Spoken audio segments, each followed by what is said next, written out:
In this video, we're going to talk about some of the upcoming MMORPGs as of June 7th, 2026 that I looked at and said, nah, I'm just not going to play this. So we're going to start by saying Ion 2. If for no other reason, this is an NC Soft game. And I've been so disappointed by the past few NC Soft titles, them being Throne of Liberty, Blade and Soul Neo, and Ion Ascend. Now, if you've been watching my previous videos, you know that I thought Throne of Liberty was good for the first several months, and after that, it just kind of started to get stale. Blade and Soul Neo could have been so much better, but they decided not to, especially with the clans only being 30 at absolute maximum, and they didn't release the whole game up front, just the first two zones, and then just gradually released a few more as time went on. And then Ion Ascend, it got my attention, but it wasn't able to sustain my attention. And I just don't see NC Soft being able to produce a title that has thriving longevity. So I'm just going to give this one a pass because I'm just done with NC Soft. Adrenaline Online Adventures. Again, I'm just going to give this a pass because I'm just not really a fan of the graphic style. I mean, I've heard it being a blend of two really good games like Minecraft and RuneScape, but I just don't think I could really get into it. Like, we're talking, this is 2026. I think we need a bit more of a modernized graphic style, not preying on people's nostalgia. Now, if this does not bother you and you're perfectly okay with a outdated graphic style, go for it. Personally, I just don't think I could really get into this. Arcade Chronicles. Honestly, whenever I hear there's going to be a new Arcade MMO, I think, ooh, yeah, probably going to be a low-quality nostalgia cash grab. Like, you know, Arcade Chronicles has been delayed so many times at this point. It's like in perpetual development. It's going to be in development for how many years at this point? We'll just continue to be in development for however many more years. Yeah. And even when it does come out, is it really going to be worth the wait? Probably not. Then we have Cinder City. Some of you probably know this as Project LLL. It was the third-person shooter from Seoul, South Korea, that takes place in Seoul, South Korea, kind of like an NC Soft version of The Division, but similar to Ion 2, I'm probably just going to reject this game automatically just because it's NC Soft, and I'm just tired of NC Soft failing.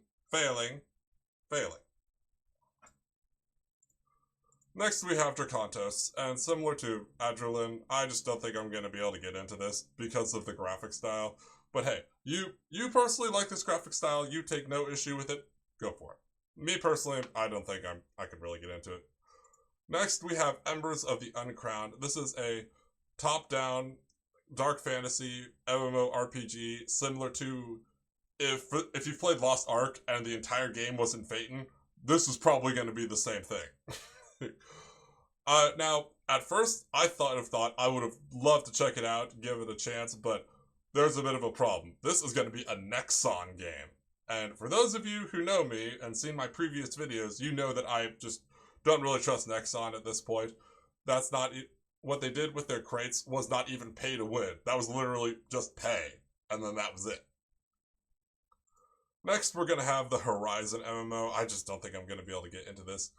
When I first found out there was going to be a Horizon MMO, I thought to myself, I've never even played any of the Horizon games. How am I going to know what to do or anything? I think I'm going to be able to get into this. And then Steam had a sale for the Horizon games and I bought them. And then I got part of the way through the first one. And then I thought to myself, I'm just not really getting into this. I mean, I can see why other people would definitely get into it, but I just don't think it's for me personally. So I feel like I'm pretty much done with Horizon at this point. I honestly didn't even finish my first playthrough. And I probably will someday, but I just don't think I'm going to be able to get into this. Then we have Perfect New World. I just don't think I'm going to be able to get into this either. I've heard bad things about this game. There's a YouTuber called Ginger Prime, and he posted a screenshot of how his computer literally got infected because of the Perfect New World beta. And then I've heard, like, there's bad voice acting, bad game design, and I saw those videos, and I thought, yeah, probably not. Then we have Project X7, and similar to Arcade Chronicles, it's probably just going to be a low-quality cash grab. I don't think I'm going to be able to even get into this. And then finally, we have Stars Reach. First of all, I saw the graphics.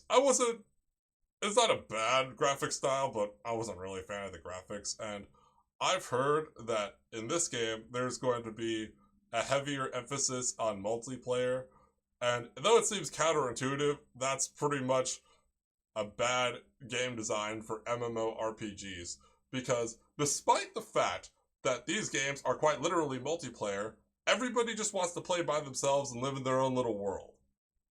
So I feel like, unfortunately, just because, and it's all the player base's fault, any game that emphasizes players actively work together is probably not going to do well. But so now for my closing question: which upcoming MMOs do you want my opinion on? And then we might make a video of that at some point in the future. But for now, just have a corrosively wonderful day, and I'll see everyone in my next video.